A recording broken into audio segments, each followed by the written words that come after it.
So I'm going to actually start from the online here, and Hugh, I believe this is going to be directed to you. We're going to go ahead and just, if you guys can grab a seat, we're going to dial it back in. And Hugh, if you could, in a way that is clear as you can make it, the difference between young Earth and old Earth, and what are their convictions? And of course, you're an old Earth guy. What are your convictions? What's the big difference there, besides age, of course? Okay, besides the age of the earth and the age of the universe, I think the biggest difference is where old earth creationists and young earth creationists stand on death before Adam. Young earth creationists believe that until Adam sinned against God, no life form had ever experienced death. Whereas old earth creationists see Romans 5 as saying that when Adam sinned, it brought human death for the first time. It's not necessarily saying that all life experienced death for the first time as a result of Adam's sin. So the big debate is over the interpretation of Romans 5:12 to 19. And I always tell people, when someone quotes you a Bible verse, have them quote you the whole verse, and it's always good to look at the context before and after. But Romans 5:12 makes the point that death through sin was visited upon all people. Of all the species of life on planet Earth, only humans have the capacity to sin. So when it says death through sin, that eliminates the birds and mammals that are not human. And notice it says death to all people. It doesn't say death to all life. So Paul gives two qualifications there, eliminating it to human beings. And incidentally, he repeats that in 1 Corinthians 15:20 to 22. Once again, he says we're talking about people, not all life. And I think this young earth, old earth thing, notice it's a recent phenomena. What gave birth to young earth creationism was global flood geology, which was birthed in the 1910s. And what's happened in the 20th century is that the human population has become urban. And when you become urban, you lose sight of the fact of how critical it is that the herbivores have carnivores. I mean, what I see from my young earth friends, they really think, well, if God is all loving, he's not going to tolerate a high death rate for the herbivores. But what they don't recognize is if you don't have carnivores, the death rate for the herbivores skyrockets. And there's been many field experiments done. For example, the introduction of rabbits into Australia, where it took decades for the predators to actually figure out that the rabbits were food. And consequently, there was an enormous disease that spread throughout the Australian rabbit population. The death rate skyrocketed. The death rate amongst rabbits was not brought down until the carnivores began to hunt them. And I think also there's the human context. We humans are a different kind of predator. We can hunt any animal we want. The non-human predators don't have that luxury. They can only hunt the weak, the sick, and the dying. And by hunting the diseased animals, they actually improve the quality of life and the longevity of life of the herbivores. So I felt that if we could actually get all these urbanites out of the country, this controversy would go away. I've been watching a lot of debates recently on the new research that the neocortex in the brain does not create consciousness. This is becoming accepted across the board throughout the science community. And I was wondering if you could give us an idea throughout all of your travels and all of your speaking and all of the compilations of very elegant science that you present to people. Can you give us an idea of what you think the percentage is out there in reality of people who are hardcore science, who do really truly believe in a creator behind all of this? Okay, well, I can start and let Fuzz jump in.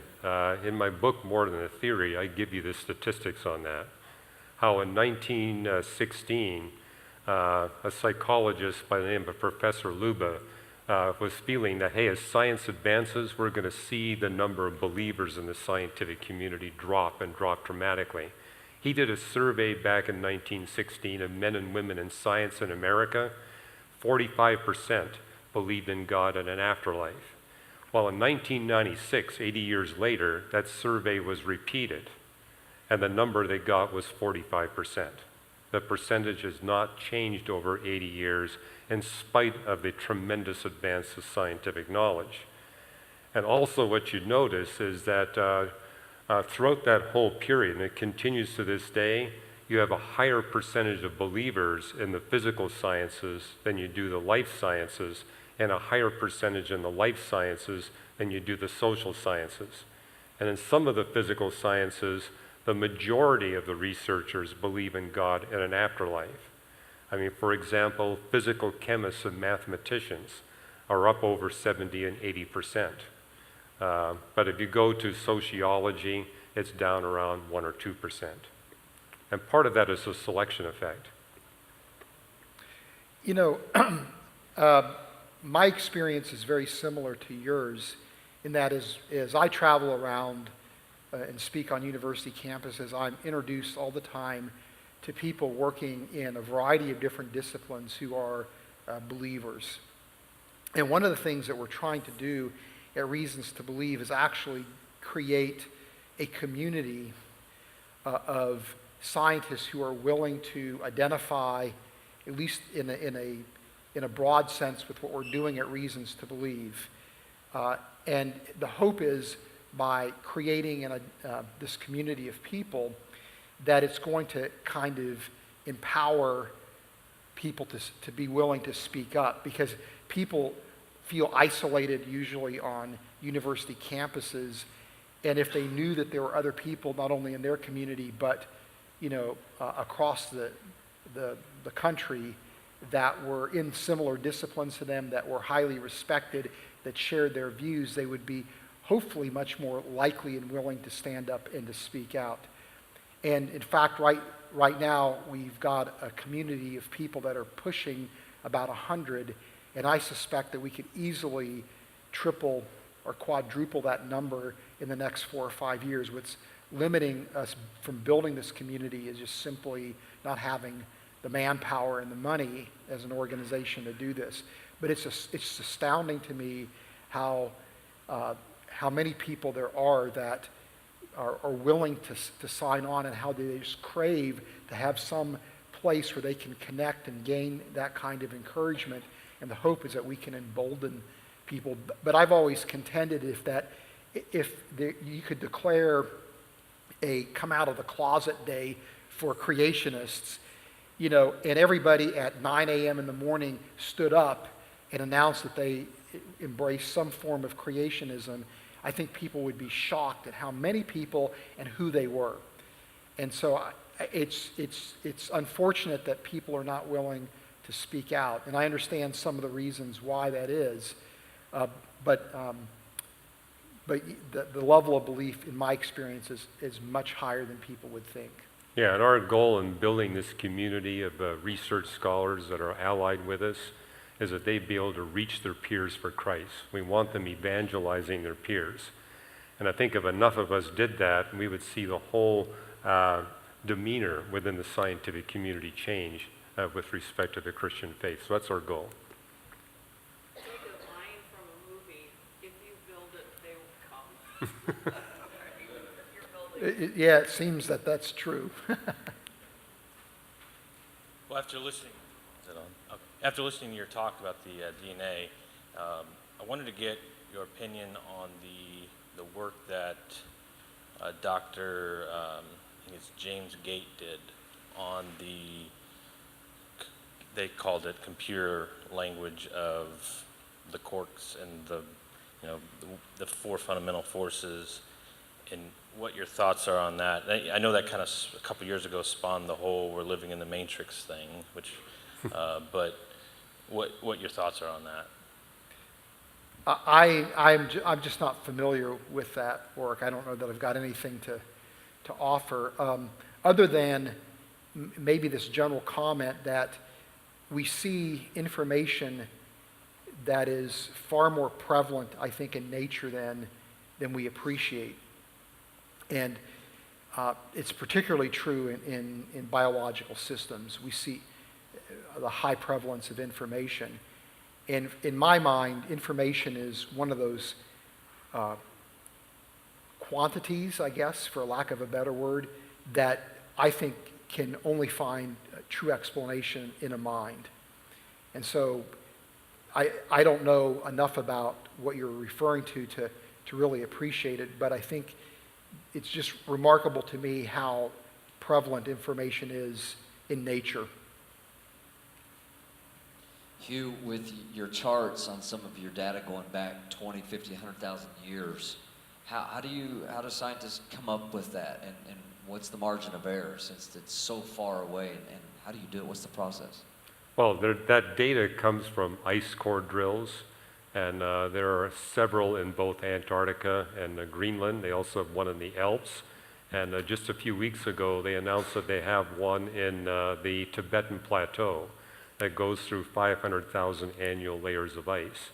And what they do is they look for little air pockets in the ice, and they measure the amount of oxygen 18 that's in those air pockets, and that's a very good proxy for the global mean temperature.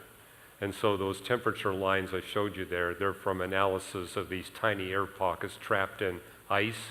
And how they're able to get the time is they can calibrate it with volcanic eruptions that happen within recorded history. So you can see the eruptions of Vesuvius that happened during the Roman era, and you can see the eruption of Krakatoa. You can count the number of layers, and it shows that indeed the layers are strict annual layers. And we expect them to be strict annual layers given that we're talking central Antarctica and the northern part of Greenland, where you don't get any melting during the winter or summertime. And so with that, we can actually trace the temperature history of the Earth accurately year by year back to 800,000 years ago. And we can actually get to 4 million years ago through ocean sediment cores. Although it's not as accurate as 1 year, it's kind of more like a decade approach. But yeah, high accuracy for at least the last 800,000 years. And you can actually see in that temperature profile a link with the variation in Earth's orbit about the sun. So what's happening with the orbit of Earth about the sun is in sync with the temperature variations we see there. All right, good afternoon. Thank you both. I enjoyed it. Little setup. I'm 60 years old, and up until the age of 31, I was an atheist. But God has proved to me without a shadow of a doubt that he exists. But I can still think and, look at things as an atheist would. So from your area of study and your experience, what would your answer be to what I call the ultimate atheist question? I believe God created man. An atheist would ask you, who created God? Yeah, that's a very common question, who created God?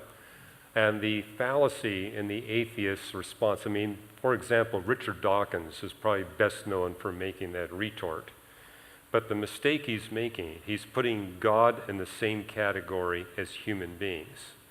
We human beings are constrained to a single dimension of time that can't be stopped or reversed. But the space-time theorems I spoke about last night establish that there must be some kind of personal agent beyond space and time who created our dimensions of length, width, height, and time, which shows that God is not subject to time like we are. I'll be speaking about this tomorrow in one of the worship services, how any entity that's constrained to a single dimension of time that can't be stopped or reversed must have a beginning and must have an ultimate moment of creation. But an entity that is able to access geometric time or greater than geometric time is not so constrained.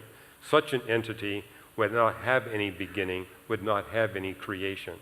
And so whenever you run into an atheist or anyone else who brings up that question, simply bring up the space-time theorems, which establish God is not constrained in time like we are. Anything that's constrained to a single dimension of time must have a beginning, must have a creation event. That applies to everything in the universe. But the creator of the universe who created time is not under that constraint. If you want to read more about this beyond the cosmos, I think it's out there at the table. Hello. Okay. Mine's question's got to kind of do with your DNA, how perfect it is if you look at it, and Darwinism, they're talking about evolution. Is there going to be a point where we can kind of make that all work out where science, first off, I can't see how people can't see that it's an intelligent design. Even if a lot of them won't accept creationism or a creator, they've got to accept at one point that this is no accident. This is too perfect of a design that is there going to be a point where scientists are not going to be able to say it's all an accident, it's just, evolution from a microbe, that we're going to the point is, it's not happened that way. It was an intelligent design species. I know they can punt it down the road and say it was an alien species came and planted us on Earth, but at least to the point they can't say it's all an accident, a big accident. Yeah, I mean, that's an interesting question. And, a similar question came up last night. And from my perspective, I don't think the idea of design in biology is controversial. I mean, everybody would agree that biological systems and biochemical systems have an appearance of design. And in fact, when you look at the scientific literature, scientists who are committed atheists use design language all the time when they speak about biological and biochemical systems. They would argue, however, that design is not true design, but just merely the apparent design. So the debate isn't really whether there's evidence for design, it's really what is the source of that design. Is it natural selection and the blind watchmaker, or is it a mind? So the idea of design isn't controversial whatsoever. But I think this is, to me, the value of focusing the conversation on molecular systems, because when you're talking about how do we explain the origin of molecular systems, we're dealing, in effect, with the origin of life question. And you're dealing with the fundamental systems of life. And you're dealing with basically cells as your primary biological entity. And we have very good evidence that chemical evolution or a blind watchmaker approach to the origin of life and the origin of biochemical systems simply doesn't work. So, and again, everybody agrees with that, again, we don't have an explanation for the origin of life. Things appear to be designed. And as I mentioned last night, those two observations convinced me that there had to be a creator. But I know many scientists who would agree with those observations, yet and speak freely about design in biology, but yet they refuse to attach any kind of theological significance to it. They cling to the hope that somehow mechanism can account for that design. I think at the end of the day, it is basically a worldview, philosophical issues, more so than it really is an issue of data. And maybe it's even a spiritual or psychological issue at play. So I think you're never going to see everybody that's in the scientific community agree unequivocally that there's an intelligent designer, because I think the philosophical and theological and psychological costs are very real to go down that path. But there is an element of hope. Fuzz and I attended the last Origin of Life Research Conference at UC San Diego, and we would engage these Origin of Life researchers, and their comment was, well, I'm a scientist, I must be an atheist. But we quickly recognized that they were default atheists. They had never really thought about the alternative. And the very fact that they met us, first of all, when they found out we were scientists, they said, well, you guys can't be good scientists since you believe in God. But when they found out our background and the kind of work we had done, then they said, wow, okay. And then we got to engage them in serious conversations, which simply makes the point. A lot of research scientists simply have not had contact with a peer that they view as credible who believes in God. And if they were to have that kind of contact, I think we'd see a lot fewer default atheists. And just to encourage you, scientists who call themselves atheists may have never thought about it. As we would talk to these so-called atheists, I'd say, well, have you ever thought about death? No. Have you ever thought about the possibility of life after death? No. Have you ever thought about why you're here in the universe? No. Have you ever thought about your purpose here? No. They had never addressed the big questions of life. And we asked them, well, why? And what we found out is they're so captivated by their scientific research. Science research is so fun, it's more captivating than the most captivating video game. And that's one of Satan's strategies, is to distract us by giving us something good. And so just simply pointing out that, hey, I think you're distracted by just how great your science research is. And what we notice is, for example, there was this one lady from MIT. She followed us back to the dorm and wouldn't let us get out of the elevator because she wanted to continue the conversation, which shows you there's a hunger there, and they've never had the opportunity to actually discuss the most important issues of life. So we're relatively optimistic that we can lead a large number of these folks to Christ. We Now, love won't lead that all you of them. guys are doing what you're doing. That is so incredible. I'll take the next question here. If you mentioned earlier about climate instability being the norm, so our efforts to fight climate change, global warming, are they done in vain? If this ice age cycle is inevitable, our attempts to make climate better, is it even worth it? Well, I'm writing a sequel to Improbable Planet. I actually put a hint in Improbable Planet that, if we really are not careful, we could see the next ice age coming in less than 100 years. It could happen that fast. But if we really watched and try to maintain climate stability, I think we can put it off for 1,300 to 1,400 years.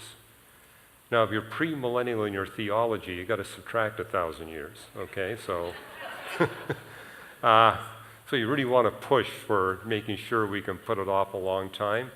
And I think what's driving the global warming debate is the fact that you got one side saying, oh, we need to do huge economic sacrifices in order to stabilize the climate.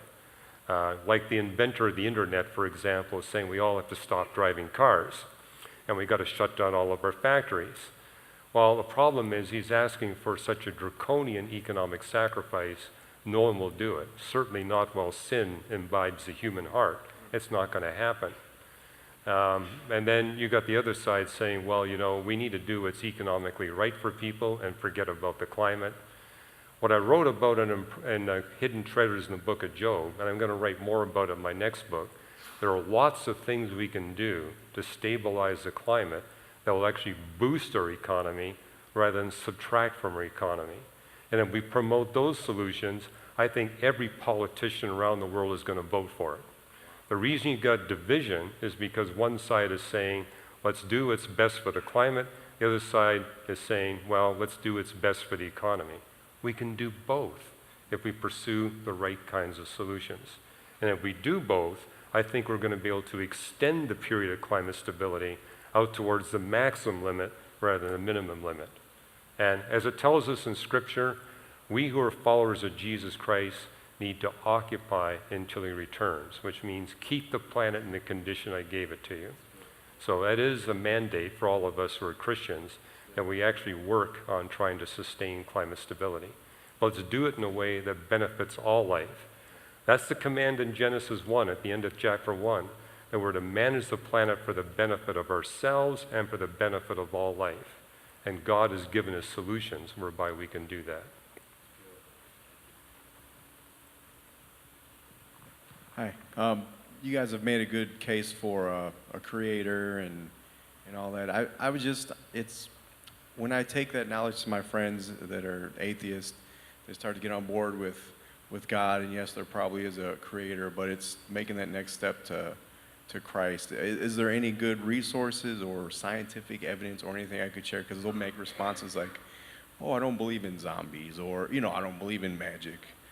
But the case for the creator using the scientific evidence they believe in. So is there anything like that maybe I could educate myself with or share with them? Well, if you want, okay, please jump in, Fuzz. But what you'll see in our reasons.org website is the fact that most scientists are not atheists, they're not theists, they're deists. Deism is a very popular position in the research scientific community. So the question you're addressing is crucial. How do we get people from deism to theism, and from theism to Jesus Christ as Creator, Lord, and Savior? And if you go to our website, you'll see lots of resources that basically show you how to do that in multiple ways. But one place you can start is science only makes sense if God is a triune being. And of all the religions of the world, only Christianity speaks about God being one essence in three persons. And so from science alone, you can show that the Creator must be that kind of a being. And then what I just shared with you this afternoon is that we see redemption in the fine-tuning argument. And so with redemption, you've got a Christian worldview message, not just a deistic worldview message. But there's many other ways. Our philosopher Ken Samples has written books on this. Fuzz has written, we all have written books on how you can take a person from deism to Christianity. Anything you want to add? Yeah, well, and I think that though it isn't, a scientific argument, I think there's some really powerful historical arguments that you can make for the life, death, and resurrection of Christ. And so I think those arguments serve as a really nice complement to the scientific arguments for God's existence and the credibility of the creation accounts. I think that's really very important, is to begin to show the scientific credibility of Scripture as well. Because once you can do that, you can establish then that what we read in Scripture has a trustworthiness to it. So, I think being able to articulate a historical case for Christ is critical when you're trying to engage a believer particularly, or a non-believer particularly if they're making movement. Right. Thank you guys for your time. I've been an atheist ever since I can remember, and about 8 years ago I decided to try to find Christ, and I came here. I don't know if I went about it the right way, but I got baptized, and I started reading the Bible, and instead of pulling me towards God, it pulled me in a different direction. I just kind of want to get your guys, now I'm a hopeful agnostic, I guess, but I just want to get your guys' thoughts on when you're reading the Bible and you hear about a talking snake and giants and people that live for 400 years, and people being turned into pillars of salt and things of that nature, how do you explain those things to somebody like myself? Okay, good question. And again, if you go to our reasons.org website, you'll see we actually answer those very questions that you raised up. Like in Navigating Genesis, there's a whole chapter on the long lifespans of humans before Noah, making the point that we had different physical conditions on Earth in the days before Noah than we do today. There's a radiation environment we have today that won't allow humans to live as long as 900 years, but that was different in the days before Noah. And actually there's multiple things that you need in place in order to have those long lifespans, one of which you see in Scripture, which is a vegetarian diet. If you're only going to live to be 120, I won't worry about the meat that you consume. But if you're going to live to be 900, you don't want to be eating a lot of meat because you'll accumulate heavy metals in your body. Anyway, you can look at chapter 13 in Navigating Genesis. It's out there at the table, which answers that specific question. The talking snake, the talking donkey that you see in the book of Numbers. What you see in demonology and angelology is that the angels and the demons have the power, if they're invited, to take control over a soulish animal like a bird or a mammal or a human being. I believe, I've seen it for myself, demon possession really does happen. But it only happens when we humans open up doors to the occult. The demons need an invitation to come into your life. But yeah, they can actually take control of your body, and they can take control of a mammal or a bird. It's rare, but it does happen. And I can tell you this from personal experience, when I've been overseas and have spoken in nations where there's a much higher level of occult activity than there is here in the United States, I see a much higher prevalence of these kinds of phenomena. And we've written about it in a book that's not here, but Lights in the Sky and Little Green Men. Bottom line is, when you see those kinds of things in the Bible, I look at that as an unsolved problem. Okay, let's see if we can solve that problem. And what I can tell you, having been a Christian for almost 50 years, is that the more we study the Bible, the more of these biblical problems we're able to resolve. It always has a lessening degree of problems rather than a greater degree, which assures me this is the pathway to truth. Now, I'll admit this to you, there's a whole lot of problems I have with the last 8 chapters of Ezekiel. I don't have those solved yet. That's an issue for me. But I'm not concerned about that with respect to my faith because of the track record of all the other things that were problems for me 50 years ago that have now been resolved, and the fact that it's a consistent track record of greater and greater resolution. But I can also tell you this, I don't think I'll ever solve all the problems. And if I do, God's going to bless me with a bunch that I can't solve. And that's part of it. God wants us to have the joy and the thrill and the faith-building experience of wrestling with these problems and getting them resolved. So, for example, it says in Scripture that Jacob wrestled with God all night. I don't think it was a physical wrestling match. It was a prayer wrestling match. And notice when Jacob woke up in the morning, he had the answer from God on how to approach his brother Esau. But it took all night wrestling with God in prayer to get the answer that he needed. Hello. Exactly a decade ago, as part of my college curriculum, I actually took a class which is called the Global Warming Debate. And I took it because obviously it was a hot topic back then, it still is. But I thought it was going to be a really neutral class that would show both sides of the argument. It turned out to be very one-sided. And pretty much the class concluded that, yes, there is global warming, and B, we caused it. So my question is, and of course, examining your information that you gave us, obviously the sun is getting brighter, but we're heading toward an ice age. But they use it to say that because of, since the Industrial Revolution, all the greenhouse gases and the CCs we've pumped into the atmosphere and the ozone layer and all this bad stuff, acid rain on statues, smog over LA, that we're the cause for all of this. So my question is, what extent has man harmed the planet and has actually attributed to what's going on with global warming or not? Or is it negligible? Is it not really, have we not really played a part in this, and it is just a part of nature of what's going on? Well, the truth is there are large error bars on the causes of global warming. The evidence that the planet is warming is very strong. I don't know of any scientists who would dispute the fact that we're in a period of global warming. All you got to do is go to Russia and Canada and see what's happened over the past 30 years, or look at the carbon dioxide that's rising. There is a debate over the time constant between the pumping of greenhouse gases in the atmosphere and when you see surface warming. Some argue it's a decade, some argue it's a century. But what is being disputed, or what are the causes of the global warming?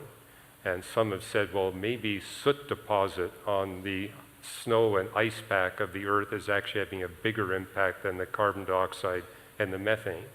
And again, what percentage is due to human and what is natural, that also is being disputed. And it's because we got big error bars. But the global warming thing, really, that's not being disputed. There's very good evidence that that is indeed taking place. The enigma is that global warming, the best global warming models tell us it will bring much colder winters to the eastern U.S. and eastern China. And notice in the last 15 years, that's what we've been seeing, much colder winters in the eastern U.S. and eastern China. But what I've been writing about is that if you look at the ice age cycle over the last 2.5 million years, global warming has always brought about global cooling. Every time the planet has been warmed by 2 degrees centigrade beyond where it is right now, you get a rapid drop into an ice age. And finally, we're understanding why that happens. With global warming, you melt the polar ice cap. And when you melt the polar ice cap, instead of 70% or 50% of sunlight being reflected to outer space, only 6% is reflected away. which means that Arctic Ocean water will now be absorbing a whole lot more heat from the sun than when it was covered by ice. And that absorption of extra heat from the sun will be translated into greater snowfall over Canada and Siberia. And that's what always brings on an ice age, is increased snowfall over Siberia and Canada. Both those regions of the world today are functional deserts. They get less than 10 inches of precipitation per year, which is why, in spite of how cold it is in Canada and Siberia, you don't get a buildup of ice. There's simply not enough snow falling. But if you double the snowfall, and even if you warm Canada up by 10 degrees centigrade, that still makes it 50 below instead of 70 below, you're going to get snow. And with, say, 20 inches precipitation equivalent, you rapidly cover all of Canada in ice, and likewise all of Siberia in ice, and that cools the whole planet and brings on a long ice age. That's been the pattern for the last 2.5 million years, and I think what's alarming to some people, since 1980, more than half of the polar ice cap has disappeared. And there's some that are saying by the year 2050 it'll be completely gone. Some are saying it'll be completely gone by the year 2035. And so I think the real effort now is what can we do to stop the melting away of the polar ice cap? Because if it completely melts away, we're heading into a rapid ice age. And so that's the enigma. Global warming brings on global cooling.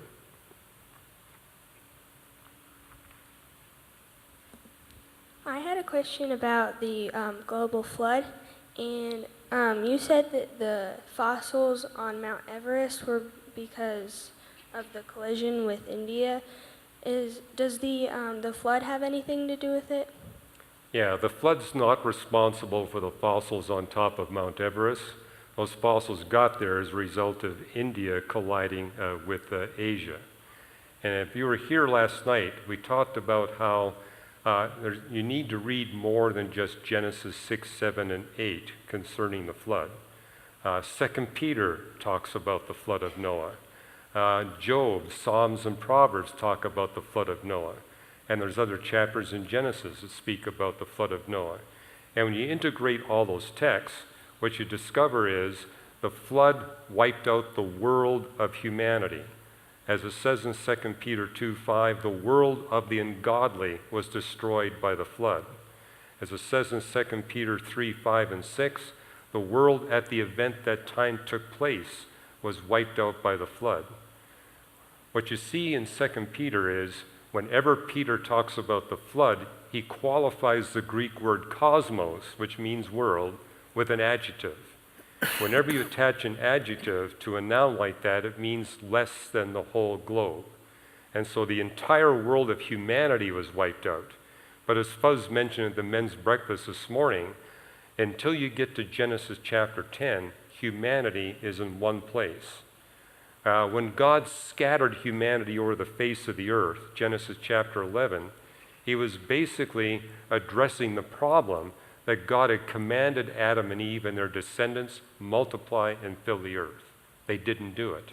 He repeated the command to Noah and his descendants. They didn't do it either. They disobeyed God by staying in one place rather than spreading out over the whole world. But since they were in one place, God had to only flood that one place to wipe out the wickedness of the world of humanity.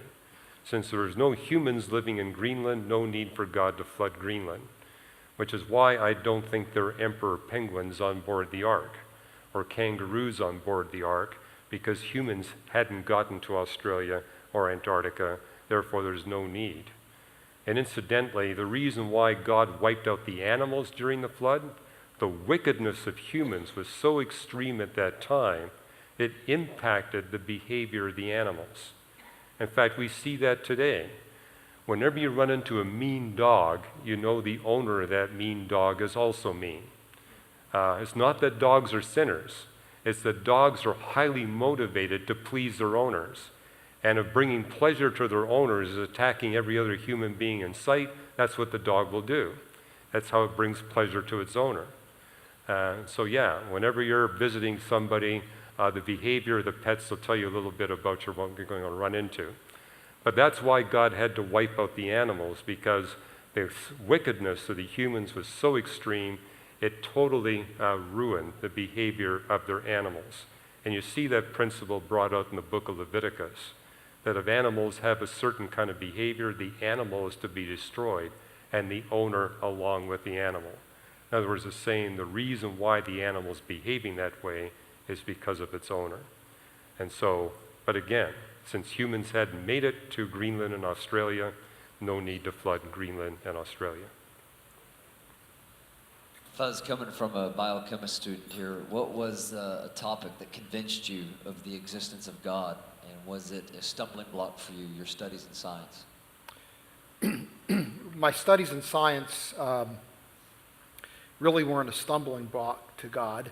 I mean, they basically pointed me to the reality of a creator. Now, I was an agnostic when I started college, and being exposed in my biology courses to the evolutionary framework kind of delayed the process of me recognizing a creator, because as a young student I was in admiration of my professors. I really admired my professors and respected them, and so what they were teaching me was, this is the scientific explanation for the origin and the history of life, which is the evolutionary paradigm. And kind of the way I reasoned, well, if you can explain everything through mechanism, then why do you need God? And it really wasn't until graduate school where we were encouraged to begin to think independently and to have the boldness and the temerity to challenge scientific ideas. That's part of graduate education or graduate school education. And so taking that to heart, I really began to ask questions, particularly about how do we explain where biochemical systems come from. And it was recognizing the inadequacy of chemical evolution that was critical, but at the same time it was really appreciating just the elegance and the ingenuity of the systems that suggested to me there had to be a mind. So when I was able to really think independently and not be concerned about what,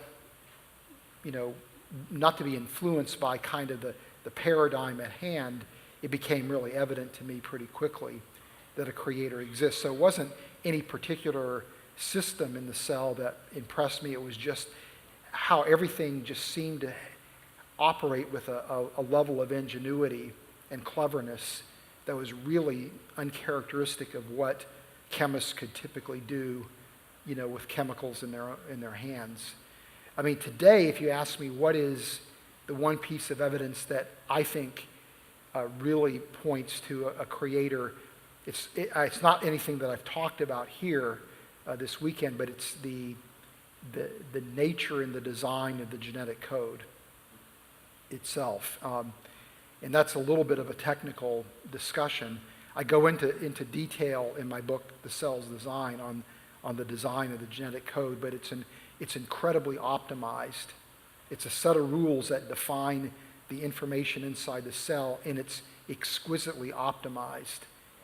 And in fact, there was just another paper published a couple of weeks ago identifying another way in which the genetic code is optimized. And it's just really, it's mind-blowing to me, that optimization. So if people really, really want to dig into it, I would recommend The Cell's Design, because there's a whole chapter on the genetic code and why I think it points to a creator. So to me, today, It's a great chapter. You got to read it. All right. So anyway, that's Hi. My question is about neuroplasticity. I listened to a podcast that talked about the relationship between our thoughts and beliefs and how our genes and DNA express themselves, and it spoke about how you could heal your body through the way you think. And I was wondering if you could kind of explain to me the connection between our thoughts and beliefs, and how with gene expression or DNA expression, and also in terms of DNA storage, why it seems like the human brain tends to stick more to like negative thoughts and negative memories seem to stick more in our storage or memory rather than good ones. And if that's like I guess, some type of defense or survival mechanism that's built into DNA. I don't know. Well, one of the things that I think is really revolutionary about gene expression is the idea that the experiences that we can have will alter the gene expression patterns, and it's through epigenetic modifications. And so I'm familiar with a number of studies that have shown, for example, if people experience high levels of stress, if people experience abuse, trauma, that actually alters epigenetic modifications of our genome, and that altered gene expression actually has very real physiological consequences. And what's really interesting is that we're also beginning to learn that in some instances, those epigenetic changes can actually be inherited from parent to child for several generations. The classic study, it doesn't have to do so much with kind of a neurological phenomena, but it has to do with a dietary phenomena.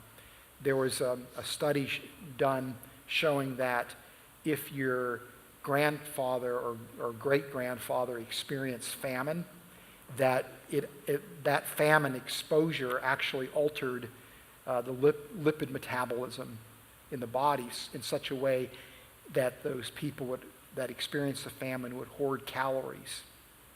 And it turns out that calorie hoarding epigenetic change is actually inherited itself, because the view has always been that those epigenetic changes kind of get reset at the time that fertilization happens, and with the egg and the sperm coming together at the zygote. And it turns out that doesn't seem to be always the case, that some of those epigenetic changes actually persist and will be passed on to subsequent generations. And so one thought is that maybe some of the problems with obesity today actually reflect the events that happened in subsequent generations. And in a sense, that feature makes sense, or that I see that as a design feature, in the sense that if your grandparent, for example, experienced famine, it's much more likely that their children and grandchildren are going to experience famine. And so you're actually passing on these epigenetic changes that make your children and grandchildren much more likely to survive, because they're going to become calorie hoarders. But that is probably, at least in my reading on epigenetics, seeming to be one of the most well worked out examples of epigenetic inheritance. But we're seeing more and more and more examples where that looks like that's the case. And it could very well be that not only is trauma and stress creating epigenetic modifications, but it also is probably heritable as well.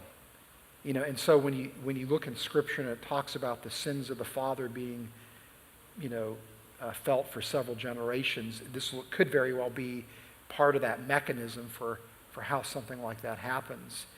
But I suspect that maybe one of the reasons why we seem to be more impacted by negative experiences than positive experiences is because typically negative experiences are probably associated with a threat. And so by having a hyper response to negative experiences, it's probably a built-in survival mechanism.